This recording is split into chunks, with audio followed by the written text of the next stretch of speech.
Hi, this is Sammy, bestdayofmylife.tumblr.com, and this is project-based learning in the elementary classroom. Most of my presentation is going to be about my third grade class and our study of the Amazon rainforest, but I hope you'll be able to use a lot of my experience and my little tidbits of advice, I guess, to facilitate project-based learning in your own classroom. So first, here's a little background on me. I have my BA in Natural Science and Visual Art and my Master's in Childhood and Early Childhood Education. And I'm currently going into my 5th year as a 3rd grade teacher in a small independent school in Brooklyn. My school is really small. Our class size is average at about 15. My class last year was only 12. We have 1 class per grade and 1 teacher per grade, except for the kindergarten and 1st grade who have assistants. This smallness of our school really facilitates our ability to meet the needs of our students, as well as giving us lots of freedom in our curriculum choices and our scope and sequence. It's a really beautiful environment to work in. We're also really progressive-minded, so project-based learning fits in perfectly for us. So yes, here we go, project-based learning. Project-based learning is awesome. It's fun, we all know that, but it's not just fun. Project-based learning instills in kids a love of learning. As a lifelong learner myself, it's really important to me as a teacher to instill those things in children, to help them learn the life skills that they need in order to continue to be learners for the rest of their lives, to ask the right questions so that they can find the answers to their problems, both in their personal life and in education, academically. Those skills are pervasive in everyone's day-to-day experiences, and so if I can facilitate kids to become lifelong learners, to ask the right questions and solve those problems with the right answers, then that's what I want to do forever. And project-based learning really does that. So, let's go on. Any project-based learning is great anytime when kids are given a chance to ask questions and find answers through research and problem solving and experimenting. It's beautiful, and that is the truth throughout. But most project-based learning takes place over about a month or less, a 3 to 4 week period, or sometimes even just a week, depending on the kind of project that you're working on. But I say we can push it a little further and create longer projects. 6 to 8 months is a long time, but if you think about it, in the research world, people don't just study a problem for a week or 2. They really delve deep and search for answers for a long time. And so that's what we do in my class. My 3rd graders begin a cross-curricular study of the Amazon rainforest in November, and we culminate in June with our final project. So it even really starts before then. It really, in the first unit we do in the beginning of the school year in social studies is a geography and maps unit, where the kids are encouraged to explore different maps to get a good understanding of the world itself, to find where we are in the world, and then to understand who our neighbors are. Since we study the Amazon rainforest, we also focus a little bit more directly on South America, and I usually have the kids choose a country that has rainforest within it to do a little country study on, so that they have some expert knowledge on a specific place in South America that will become part of our bigger study when we begin the Amazon rainforest work. Sorry. Okay, so here's a little mini summary of our project. It's very cross-curricular. It encompasses most subjects, but just because we have a little bit of math or a little bit of anything doesn't mean that we're doing rainforest-based math most of the year. Most of the year in math, we're just doing math. And this project is very focused on writing, social studies, and reading. Of course, there are also science experiments, and the science research aspect of it is very big as well. and ties right into the reading, since the reading will be where they get their research from. Okay, so there are challenges. When you're creating a project-based learning project that spans 8 months, there of course will be challenges, especially when you're working with children. Time is always the biggest challenge, and I think that's true for all teaching. There's always too much to teach, and the way you deal with that is very personal. It's how you best plan. But what I've been able to do is think about places where I can be more cross-curricular, and if I'm willing to use a reading period or 2 each week for science research, then that means I'm giving my kids more time to answer those questions that they have about animals, plants, or whatever it is that we're studying at that part of the year. And then, you know, I'll give more time to the reading unit later on when we don't need to be researching animals at that time. And being able to be flexible in that kind of scheduling, that's a way that you can make the time work for you. Another challenge, of course, is going to be meeting standards. And for me, you won't really hear me talk much about Common Core. Because my school is an independent school, we don't have to follow the Common Core. We do use the Common Core, but I'm not sitting and writing lesson plans with the standards incorporated in them. I'm very aware of what standards I'm meeting, and my school as a whole, we're very aware of what the standards are, but they're just not something that we talk about in our day-to-day learning and teaching. The next thing that's a challenge is definitely the cross-curricular aspect of it, but I'll talk more about that when we talk about my curriculum map. And maintaining stamina is always going to be a challenge when you're working on something for 8 months. But you'll see that the passion that my kids feel for this project really leads that, and I'll talk more about that in the benefits. So here are 3 keys that have helped long-term project-based learning work for me. One of the big things is that, you know, it's really easy to get lost in an 8-month project, and so it's important to have a goal. And most project-based learning has a guiding question, but I like to think of it as a guiding goal, because when you're working on something for 8 months, you're going to have more than one question. And for me, our goal is to build a rainforest that's life-size in scale and has life-size animals, plants, and then tour guides who are experts in their field, and not just experts as far as, you know, rambling off a few facts, but being aware of the different audiences that they'll be facing, such as their parents, other teachers, and then of course kids that come for tours, the little kids who have no understanding of the rainforest whatsoever, but then also the big kids who have already studied the rainforest, and how they work on that challenge of being true experts.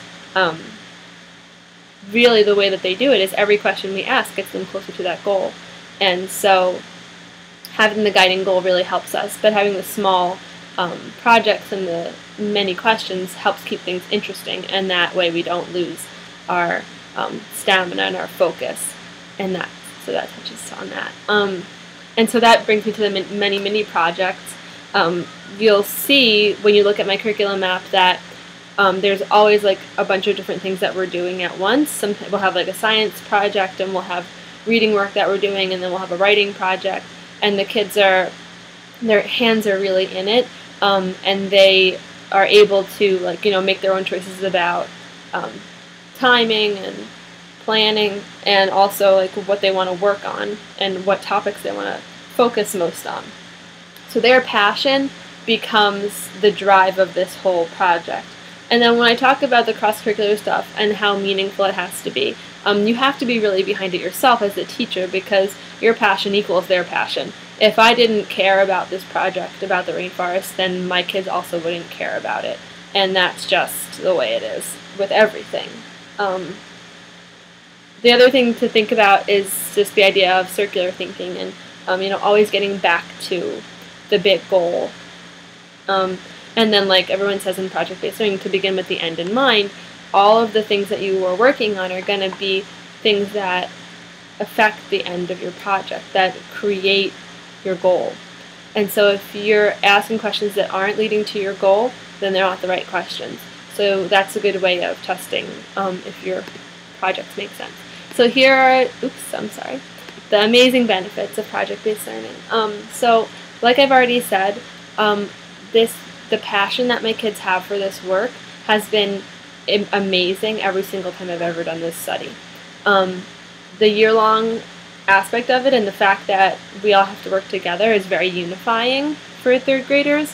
I work in an inclusion school, and that means that I have some kids who have IEPs and some kids who don't, who are mainstream, and they're all in the same class together. And often the kids that are suffering for whatever reason or struggling with learning disabilities, they, feel left out because they can't do the same projects that other kids can. But with project-based learning, I can differentiate enough so that all of the kids can do the same projects and everyone can feel like they're part of it, even though they have IEPs and they can't learn the same exact ways or the same exact things that everybody's doing in the class. So it's very unifying. They don't feel left out. They feel like they're all one big happy group, and that's really positive. And also, for kids that struggle socially, it gives them something to connect with other children about, and that has been really beautiful. And on a logistical level, there's topics we have to learn in third grade.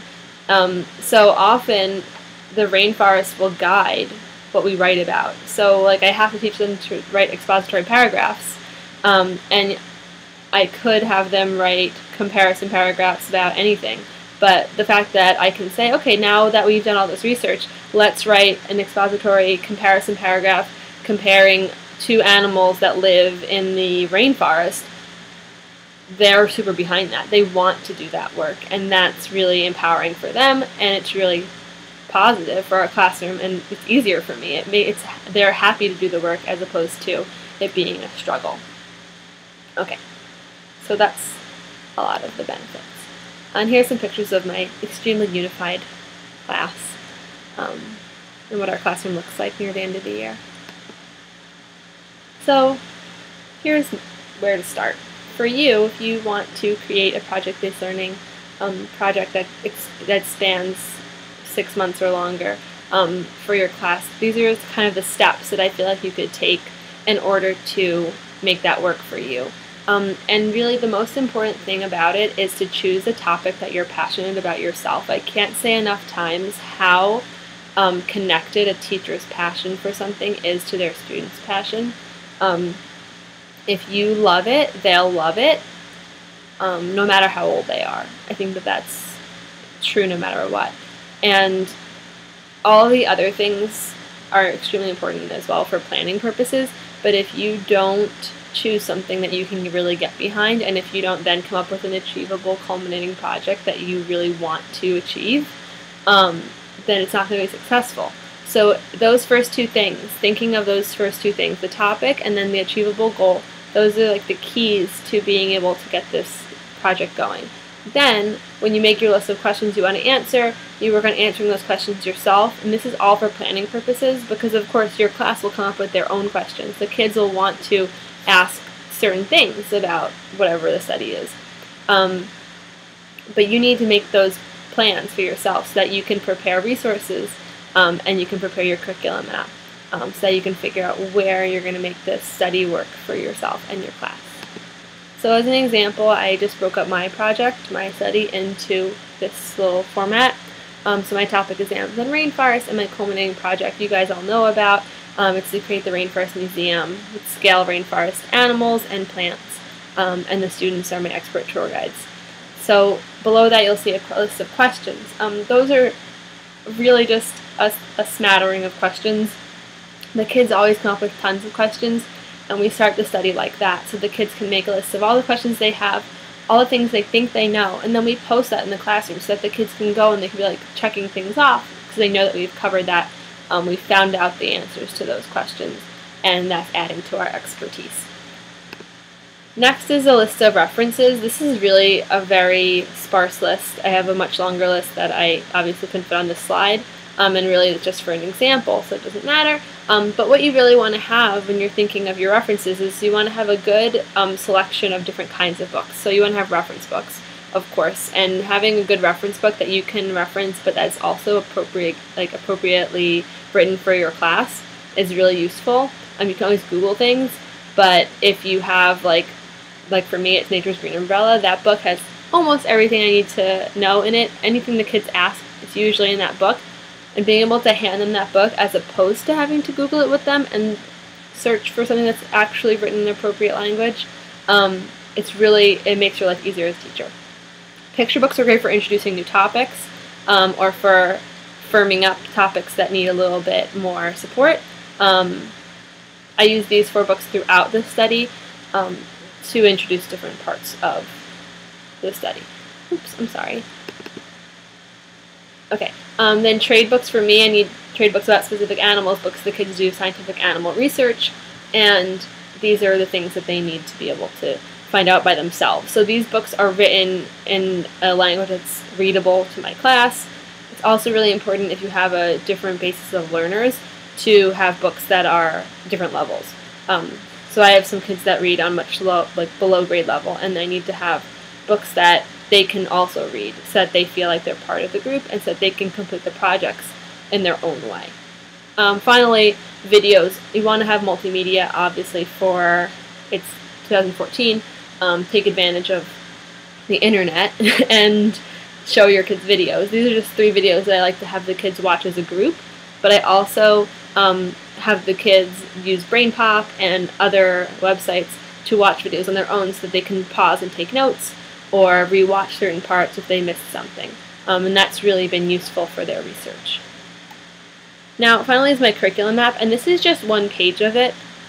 You'll see that there's lots of projects here, and this is November, so it's the introduction month for the rainforest for us. So I really want the study to be pervasive in the beginning. I want everything to feel very important and like it's throughout our whole day. And if you look through my whole curriculum map, you'll see that it becomes a little bit different as the year goes on. There's less math, obviously, throughout the year that's rainforest based, and there's more writing, and there's even some parts of the year where I can't do rainforest reading, I have to do other reading, especially in the beginning of the year. The first 3 months I'm really trying to help the kids get to a certain point in their reading and writing because it's 3rd grade and it's very different from 2nd grade. So I have to kind of use those reading periods for reading and writing in the beginning of the year, and then I am able to use more of those periods for reading rainforest work later on. So it's all about just making it work for your own time frame.